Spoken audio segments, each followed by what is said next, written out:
It has been said that the watch inside here is the best G-SHOCK square money can buy. And you know what? They're right. Let's get into it.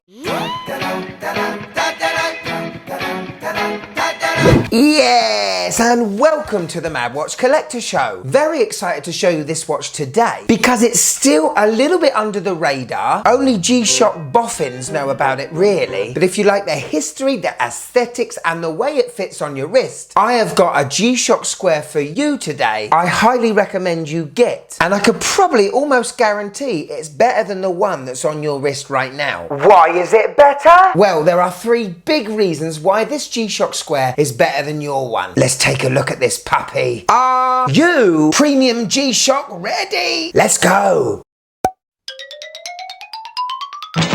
Okay, so first of all, let me refresh your memory with a couple of oldie G-SHOCK squares. First of all, the base model, the GWM5610U. For all us guys and girls in the UK, this watch is about 60 to 70 pounds now. It's the most basic G-SHOCK square you can get, but it's the most truest looking to the Hero G-SHOCK that when it was marketed to the US, sales of the G-SHOCK range went absolutely crazy. But value for money, the obvious choice is always to go with the GWM5610. The watch has all the basic features with added world time and 5 alarms, but the big things are this one is tough solar, which means you won't have to change a battery probably for the life of the watch, which is pretty handy, isn't it? Also, it has multi-band 6. Every early morning it picks up a signal from a beacon somewhere pumping out the accurate time, which means this watch is extremely accurate. Recently the 5610 has had an upgrade, and funnily enough, it's the same movement in this new G-SHOCK I want to recommend to you today. Not only recommend, but I do think it's the best and most premium G-SHOCK square on the market. And the watch in question is the GW-5000U. Now on the face of it, this watch doesn't look too dissimilar, but if you look a bit deeper, there are 3 reasons why this one is the one to choose. And starting with number 1 reason, where it's made. This watch was made for the Japanese domestic market, and there is a myth or a feeling that anything Casio does that's only made for the Japanese market, well, it's the best of the best. The other 2 models I've shown you today are made in Thailand, which is absolutely fine, and I've never had a QC issue with a G-SHOCK before, but it plays something funny with our heads, doesn't it? And I can understand it, and if a watch made by Casio for the Japanese market only is good enough for them, I want a piece of the action.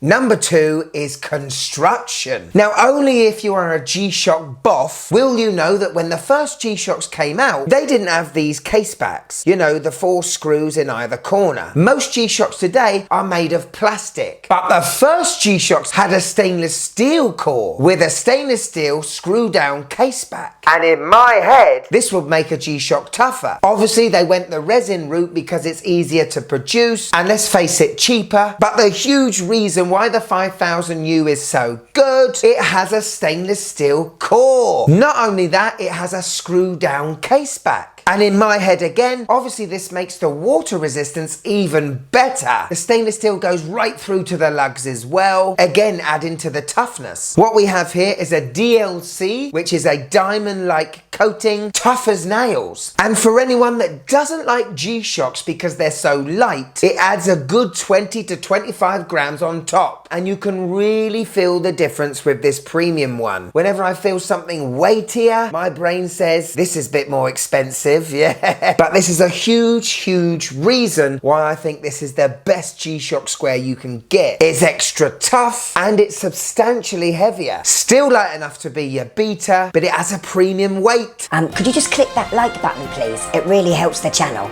Thank you. Number 3 is the actual resin. Now for the basic models and the 5610, the plastic urethane is what we come to expect with G-SHOCK straps. It's got a little bit of give to it. It's not pleasant, still comfortable, but you know, it's just there to do a job. Owning a G-SHOCK for some time, that resin can get a bit shiny, which isn't a nice look. But with this 5000U, oh, you get such a more premium resin. Oh, it's just so much more softer. Oh, look at it flopping. It's not something you notice until you have these in your hands, but the 5000U's resin is so much more premium feeling than a 5610.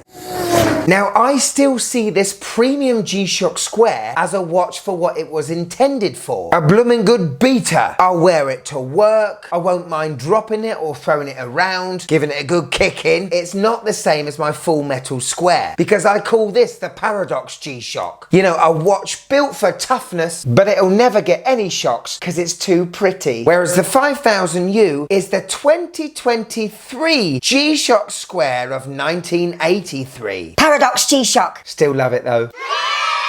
So 3 huge reasons why this 5000U should be considered by everyone that loves a G-SHOCK Square. But with every watch, ladies and gentlemen, there's always a couple of negatives, isn't there? You'll never find the perfect watch. And if I was to nitpick at this one, and this is just my preferences, when I think of Casio, I think retro, 80s, multicolours. Well, with a premium G-SHOCK Square, you get a more stealthier look. And I actually think this may be the first square you could wear to the office. So that's a really small nitpick. The other one is the backlight. Recently, Casio have been updating their modules, discontinuing the ones with the electroluminescent backlight. It really makes me sad because in the nighttime, that electroluminescence is absolutely incredible. The downside with having an electroluminescent screen is that in the day, the pixels aren't sharp and bold. Casio have gone back to a backlight on the side of the screen. It's bright icy white, just doesn't look as good as the old electroluminescent light. So I bought this from Tic Tac Area. I think they're a Spanish company, but I bought this 5000U for just under £200. I think it's gone up 20 quid in the last 2 or 3 weeks. So with all the updates, the premiumness, is this watch worth it? For me, 100%. And I think the upgrades most certainly justifies the price. I think this is for the G-SHOCK fan, not for someone that just wants a beta watch. Otherwise, you just get the basic model. Now, amazingly, this watch has been out for ages. It had an update in 2021, and I guess I'm pretty late to the party. Here it is, my wife's thoughts on the GW5000U, the amazingly upgraded G-SHOCK Square. I actually gave her the basic model and this new one to handle. Here's what she said. Oh, great. Well, this one definitely has a bit more heft to it. Congratulations, you've got yourself a heavier kids watch. Okay. She's right. Today's Casio Corner comes from What's in the Winder. And here we have a beautifully coloured GLX-5600. I absolutely love these colours. The white resin, the orange and yellow and the blues. I think the GLX has a tide graph, so a good G-SHOCK for your sailors or your surfers. But it's a great shot, my friend, and thanks for tagging me in. If you'd like to be on the next Casio Corner, all you gotta do, find me on Instagram here and tag me in on one of your Casio posts, because who knows, next time the star of the show could be you. Thank you so much for watching till the end. If you want a bit more of the Mad Watch Collector, why don't you click here and join? Or if I've got you for a few more minutes, why don't you check this show out? Oh my gosh, this is sensational. Beautiful. This is a beautiful show. Yeah, I'd go that far. Go on, click it, click it, click it.